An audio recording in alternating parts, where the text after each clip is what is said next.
प्यारे बच्चों, अस्सलाम वालेकुम वरहमतुल्लाहि वबरकातुहू। मैं ये टॉपिक पढ़ा रहा था तो आधे में से ही कुछ टेक्निकल प्रॉब्लम आ गई, ये कट हो गया था, आधा ही उसमें रिकॉर्ड हुआ। तो आधा मैं फिर आपको दोबारा पढ़ा रहा हूँ। Treatment of people with special abilities.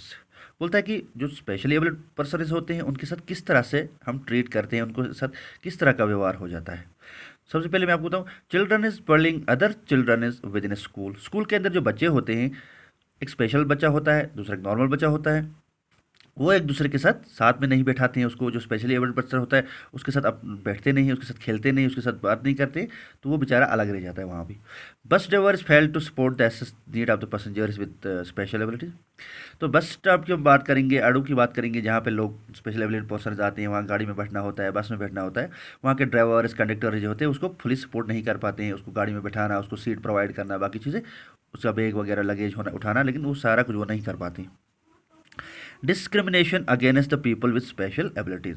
Special abilities लोग जो होते हैं उनके साथ डिस्क्रिमिनेशन होता है, उनके साथ सुतली माँ का सलूक किया जाता है, उनके साथ अच्छी तरह से काम नहीं लिया जाता है, उनके साथ उनके जो हुकूक होते हैं वो पूरे बराबर नहीं किए जाते हैं। उसके बाद हम पढ़ेंगे distribution of the specially abled population in Jammu and Kashmir.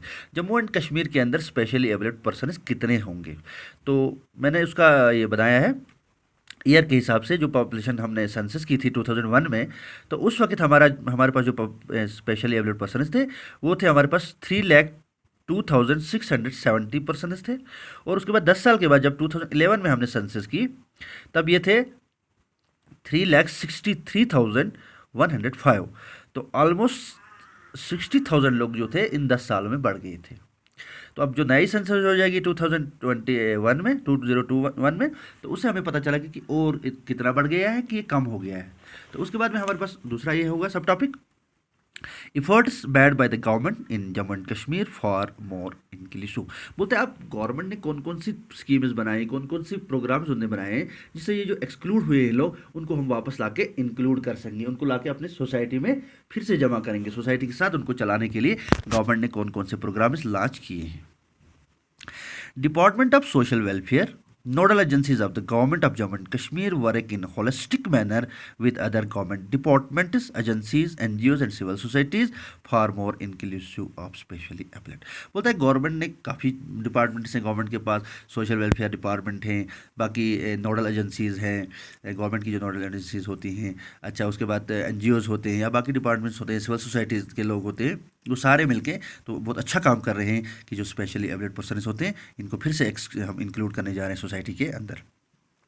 दूसरी चीज़, social welfare department of Jammu and Kashmir has formulated the various policies and programmes like pre matric, post matric scholarships, अच्छा revolution in educational institutions, public employment for special abled.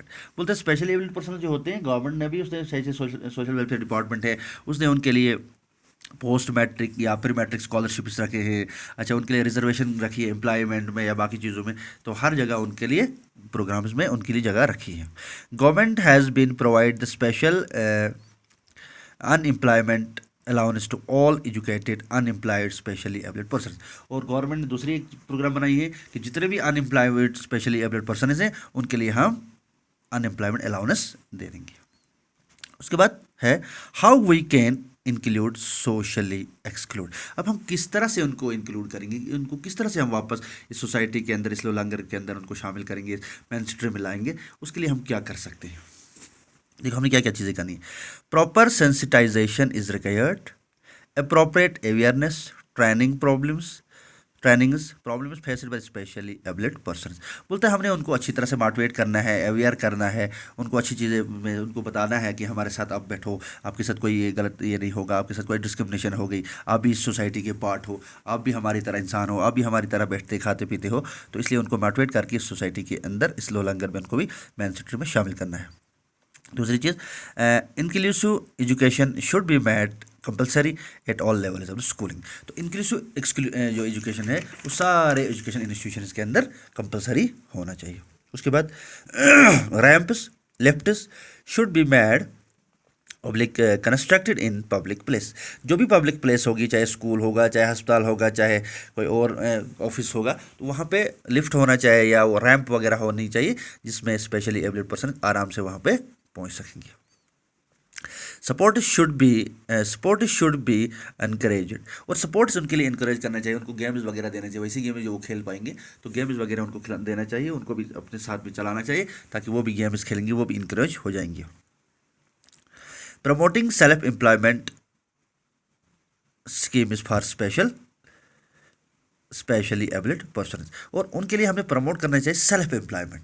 वो छोटे छोटे कारखाने खोलेंगे, छोटे छोटे काम करेंगे तो बाकी लोगों को भी शामिल करके वो वहाँ पे एम्प्लॉयमेंट जनरेट कर सकते हैं। इसलिए हमें उस पर भी हमें काफ़ी काम करना चाहिए, उनको इनक्रेज करना चाहिए ताकि उनको बोलना चाहिए आप ये काम करो, आप भी एम्प्लॉयमेंट छोटे छोटे कारखाने खोलो जिससे आपका रोजी रोटी जो है वो चलेगी। तो आपकी किताब में मैंने आपको पहले भी बताया था, किताब में एक फ़ोटो है रामपाल सिंह, एक लड़का है, वो इलेक्ट्रिक शॉक लगने की वजह से उसके दोनों हाथ जो हैं वो चले गए थे।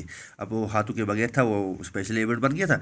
तो उसके बाद भी वो फुटबॉल खेल रहा था, फुटबॉल चैंपियन बन गया, उसने गोल्ड मेडल भी लिए हैं, 3 बार उसने गोल्ड मेडल लिए हैं। तो लेकिन अब अगर हम बताते कि नहीं अब उसके हाथ कट गए, ये हैंडीकैप्ड हो गया, अभी कुछ काम नहीं कर सकता है, ये क्या करेगा, ये कौन सी गेम खेलेगा, तो नहीं, ऐसा नहीं। अगर उसको इनक्रेज जब किया, गेम वो खेल सकता है, करते करते वो इतना अच्छा खिलाड़ी बन गया, वो चैंपियन बन गया, और 3 गोल्ड मेडल उसने हासिल किए, वो हाथों के बगैर था। इस तरह बहुत सारे लोग हैं, बड़े बड़े अफसर्स हैं, कुछ लोगों ने केस किया है, कुछ लोगों ने आइस किया, जो स्पेशली एबल्ड थे, जिनके हाथ नहीं थे, वो पैरों से लिखते थे, तो वो अफसर बन गए। इस तरह हमें कोशिश करना चाहिए हमारे स्कूल के अंदर, हमारे सोसाइटी के अंदर, हमारे महल्ले में, हमारे आसपास में कहीं भी स्पेशली एबल्ड पर्सन होंगे, उनको एनकरेज करना चाहिए, उनकी मदद करनी चाहिए ताकि वो भी एक नॉर्मल इंसान की तरह से अपना काम करेंगे, अच्छी तरह अपनी ज़िंदगी बसर करेंगे। तो इंशाल्लाह मुझे उम्मीद होगी कि आप लोगों ने ये लेसन जो है अच्छी तरह से समझा होगा। तो उसके बाद में इसके क्वेश्चन आंसर वगैरह मैं आपको कराऊँगा। बाकी सलाम।